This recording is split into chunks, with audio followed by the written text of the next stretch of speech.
Parce que la croix, pour certains, eh bien, c'est un objet. Voilà, c'est un objet. Mais la croix représente ce que le Seigneur Jésus a accepté de faire pour moi, pour toi, pour chacun d'entre nous. Parce qu'on dit, ouais, Jésus est mort à la croix, en général, pour tout le monde. Et voilà, non, Jésus est mort pour moi. Et si je comprends qu'il est mort pour moi, à cause de mes péchés, s'il réalise qu'à cause de mes fautes, il a souffert à la croix, ça change tout. Parce que je comprends que je suis pécheur. Je comprends que j'ai péché dans ma vie. Je réalise que même si peut-être je me crois bien, il y a quand même des choses qui ne vont pas. Et si on n'est peut-être pas convaincu de tout cela, mais la Bible nous dit que tous sont péchés et sont privés de la gloire de Dieu. Voilà. Le péché nous sépare de la présence de Dieu. Le péché nous attriste. Le péché, eh bien, nous courbe la tête et nous enlève toute espérance. Eh bien, pour combler cela, Dieu a envoyé son Fils, Jésus-Christ. Et ce verset qui est connu dans la Bible, « Car Dieu a tant aimé le monde ». C'est comme nous, il est dans le monde. Dieu a tant aimé le monde qu'il a donné son Fils unique, afin que quiconque croit en lui ne périsse point, mais qu'il ait la vie éternelle. Voilà une promesse de Dieu. Dieu a aimé le monde. Alors bien sûr que si on regarde le monde et ce qui s'y passe, on pourrait dire, ben, c'est pas brillant. Ben oui, mais c'est pas la faute de Dieu. Hein? Dieu veut que nous soyons heureux. Dieu désire que l'on soit sauvé, qu'on ait la vie éternelle, et il a envoyé Jésus parmi nous.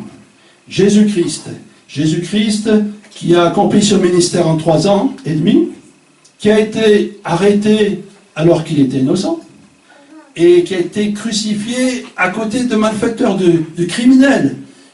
Tout dans la crucifixion est injuste. D'abord parce qu'il a été livré pour 30 pièces d'argent par son apôtre Judas. Il a eu un jugement tronqué, mais il fallait que cela se passe. Il fallait qu'il y ait un substitut.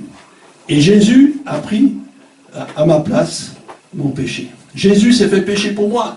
Et si je réalise pourquoi je suis aujourd'hui dans la joie, pourquoi j'ai cette espérance, c'est que Jésus a pris mon péché. Est-ce qu'on réalise vraiment la grandeur de ce sacrifice? Est-ce qu'on réalise vraiment l'amour de Dieu qui veut nous sauver, qui veut nous sortir de notre ignorance, de notre peut-être tristesse, qui veut effacer notre passé? C'est difficile d'effacer le péché, le passé. Là, j'ai un témoignage lors d'une émission de radio qu'on avait fait, une émission chrétienne. J'avais invité un homme qui est maintenant pasteur, qui s'appelle Michael, et pasteur dans l'église Tzigane.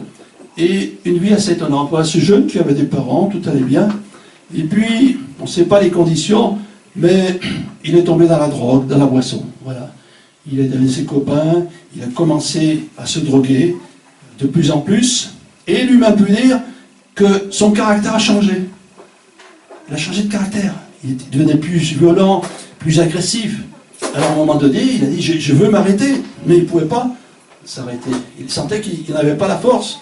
Alors il a repris la drogue, et il allait en Suisse chercher la drogue. Et puis, petit à petit, il s'est retrouvé seul. Et il était tellement attaché à la drogue que, pour avoir de la drogue, il vendait sa chemise, il vendait sa veste, pour avoir de l'argent, pour acheter de la drogue. Et puis, ça s'est dégradé de plus en plus.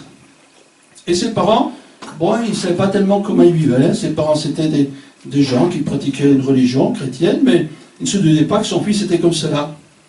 Et puis un jour, il est parti d'Annemasse, et il est venu dans la région lyonnaise. Et là, il a été dans un endroit, il a vu qu'il y avait tout un campement de tziganes chrétiens. Et bon, et puis lui, qui était toujours habitué à faire la fête, il a vu ces jeunes et dit, jeune fille, tu viens avec moi, on va à Lyon, on va danser, on va en boîte de nuit, on va toucher à la drogue, tout ça. Il dit non, mes parents sont chrétiens, non, j'y vais pas. Et finalement, il s'est retrouvé seul. Et puis, il était intrigué un peu par ces jeunes. Alors, un jour, il les a suivis, ils étaient à un endroit, et puis ces jeunes, il y en a un qui s'est mis à prier. Il a levé les mains au ciel. Et lui, il a été étonné, il a vu ce jeune qui priait, ça l'a bouleversé. Et il avait quand même toujours le désir de s'en sortir. Alors, un jour, donc quelques jours plus tard, il va dans un endroit où il se rassemblaient les chrétiens. Et là, il fait sa prière de tout son cœur. Il demande au Seigneur vraiment qu'il soit délivré maintenant. Seigneur, interviens maintenant. Et il s'était bien mis à l'extérieur du lieu de réunion. Pourquoi? Parce que sa famille lui dit, il ne faut surtout pas aller là-bas où il y a ces chrétiens. Il ne faut surtout pas y aller. Alors lui, il avait peur. Donc il s'était mis dehors. Et instantanément, après qu'il ait fait cette prière, il y avait une fille de 12 ans, fille d'un pasteur, qui donne une prophétie en disant, eh bien, tu es lié par des chaînes. Eh bien, approche-toi maintenant devant pour être libéré. Alors lui, il n'osait pas s'approcher parce que ses parents nous disent, il ne faut pas que tu viennes dans celui-là. Mais il y a été. Et à ce moment-là, il s'est mis à pleurer. Et il a dit qu'il a senti en lui quelque chose qui sortait de lui. Et cet homme a été entièrement libéré de ses passions. Il a été pardonné de ses péchés. Et si vous voyez cet homme, il est rayonnant. Sa vie a changé. Oui, l'évangile, c'est une puissance pour le salut de quiconque croit. Et ici, donc, ces apôtres, après cette expérience, ils sont descendus de la montagne, fortifiés dans la foi. Et c'est vrai que le Seigneur, il désire se faire connaître à nous. Bon, ça ne sera peut-être pas par une vision ici, comme ont eu ces trois hommes, Pierre, Jacques et Jean, mais ça peut se passer dans le cœur. Amen. Si tu sens dans ton cœur que Dieu est là, si tu sens sa présence, si le Seigneur te parle, le Seigneur il parle toujours avec amour. Hein? Il n'est pas là pour condamner. Il faut préciser les choses, ce qu'on risque d'entendre deux voix. Une qui va nous accuser, ouais c'est bien, tu vois, tu t'en sortiras jamais, penses-tu, tu crois que Dieu t'aime, ça c'est l'adversaire de notre âme. Et puis, une voix pour nous encourager, une voix pour vraiment dire, ben, tu vois, tu as de la valeur à mes yeux, hein, et moi je veux te sortir de là, moi je veux te faire de toi quelqu'un de bien, tu verras, ta vie va changer, tu verras, les choses seront merveilleuses avec moi. C'est vrai, on peut le dire. Nous-mêmes qui expérimentons la foi, on dit que c'est merveilleux avec le Seigneur. On a des problèmes comme tout le monde. Hein? On est malade, ou on a des problèmes sur notre lieu de travail, c'est un fait. Mais la joie et la paix que le Seigneur donne, c'est formidable. Et il y a ce verset dans la Bible qui nous dit que Dieu peut faire au-delà de ce que nous pouvons penser et imaginer. C'est incroyable ça. Même si j'imagine quelque chose, le Seigneur il est capable de faire au-dessus de cela. Je parle pour moi, et je suis sûr que parmi tous les chrétiens, ils pourraient le dire. Le Seigneur, mais j'aurais jamais pu penser qu'il me change comme ça. Et en parlant de Mickey, là, de ce jeune-là, eh bien, il m'a dit quand on a fait cette émission de radio, il m'a dit, ça fait 10 ans que j'ai été délivré de la drogue, et maintenant, je ne me rappelle presque plus, tellement que Dieu m'a délivré, que c'est quelque chose qui est lointain. Voilà. Parce que des fois, on est malheureux parce qu'on se souvient des choses mauvaises qu'on a faites. On est malheureux parce qu'on se souvient comme lui d'une vie misérable. Bien s'en souvient pour témoigner, mais son cœur est rempli de la paix et de l'amour de Christ. Sa vie a été transformée. Et le Seigneur, il ne veut pas simplement des petits arrangements. Le Seigneur, il veut transformer notre vie. C'est formidable. De la situation où on est, faire de nous des hommes et des femmes rayonnants de joie. De la situation peut-être de tristesse, d'abattement, sans but précis, sans direction dans notre vie, il veut justement nous donner une direction merveilleuse. Qu'est-ce qu'il a dit Jésus? Je suis le chemin, la vérité et la vie. Jésus veut nous conduire dans le chemin du salut, le chemin de la vie éternelle. On peut se repérer, pourquoi? Avec la parole de Dieu. On a des repères. Dans tous les domaines, la Bible est là pour nous donner toutes sortes d'enseignements, toutes sortes d'instructions. Il a la vérité. Ah, la vérité aujourd'hui. Difficile à trouver la vérité. Eh bien, elle est là, la vérité. Elle est en Jésus-Christ. Je suis la vérité. Il ne dit pas seulement, je dis la vérité, mais je suis la vérité. Amen. Donc nous pouvons faire confiance à Jésus-Christ. Jésus est la vérité, la parole de Dieu est la vérité, le Saint-Esprit est la vérité, Dieu est un Dieu de vérité. Donc, nous pouvons mettre notre confiance dans cette parole. Si je mets ma confiance dans la parole, eh bien, mes pensées vont être différentes, mes opinions vont être différentes, mon caractère va changer, et les gens vont me dire, mais tu as changé, tu n'es plus le même. Hein, ça arrive. Et des fois, on a un ami, un collègue de travail, on le voit 15 ans après notre conversion. Oula, tu as changé, mais qu'est-ce qui s'est passé? Mais il s'est passé que Jésus est venu dans ma vie. Il s'est passé que j'ai l'espérance de la vie éternelle. Quel soulagement lorsque nos péchés sont effacés. Moi, quand je me suis converti, eh bien, j'ai pleuré sur mes péchés. J'ai réalisé, c'est comme un flash. J'ai vu comme sur le rétroprojecteur, on voit des photos. Oh, ça c'est pas bien ce que j'ai fait, c'est pas bien non plus.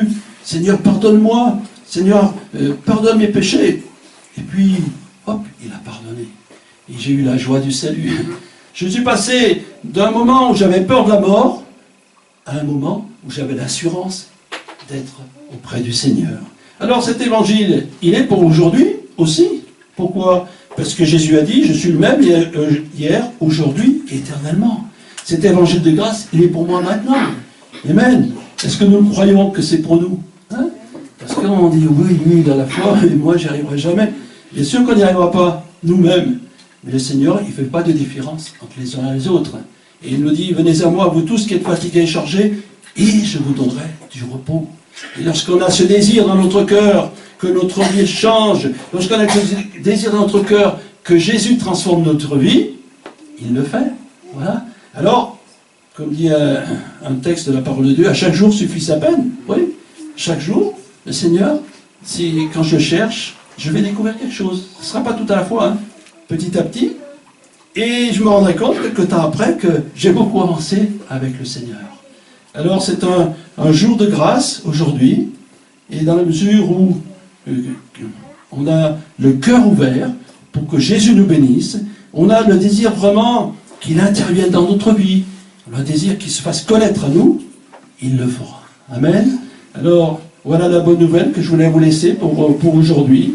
C'est un jour de grâce, c'est un jour où le Seigneur est capable de t'orienter dans ta vie, il est capable de te donner des convictions, et surtout, il est capable d'enlever la tristesse et de te donner la joie. Amen. Que c'est beau, hein, parce qu'on entend des personnes comme ce témoignage, ou alors d'autres qui avaient toutes sortes de problèmes, et qui étaient dans la dépression, et qui nous disent, ah ben maintenant, je suis bien.